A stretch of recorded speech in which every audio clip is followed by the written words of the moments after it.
قل من يرزقكم من السماء والأرض أم من يملك السمع والأبصار ومن يخرج الحي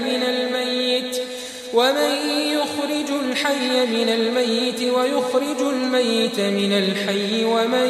يدبر الأمر فسيقولون الله فقل أفلا تتقون فذلكم الله ربكم الحق فماذا بعد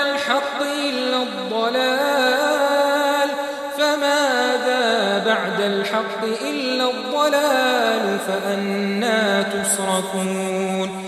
كذلك حقت كلمة ربك على الذين فسقوا أنهم لا يؤمنون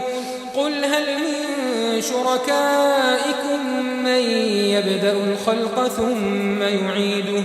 قل الله يبدأ الخلق ثم يعيده فأنى تؤفكون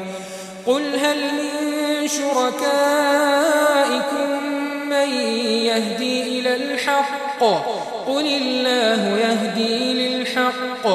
أفمن يهدي إلى الحق أحق أن يتبع أم من لا يهدي إلا أن يهدى فما لكم كيف تحكمون وما يتبع أكثرهم إلا ظنا إن الظن لا يغني من الحق شيئا إن الله عليم بما يفعلون وما كان هذا القرآن أن يفترى من دون الله ولكن تصديق الذي بين يديه وتفصيل الكتاب لا ريب فيه من رب العالمين أم يقولون افتراه قل فأتوا بسورة مثله وادعوا من استطعتم من دون الله إن كنتم صادقين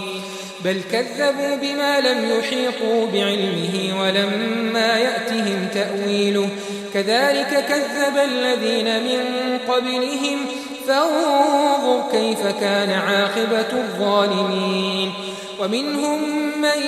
يؤمن به ومنهم من لا يؤمن به وربك أعلم بالمفسدين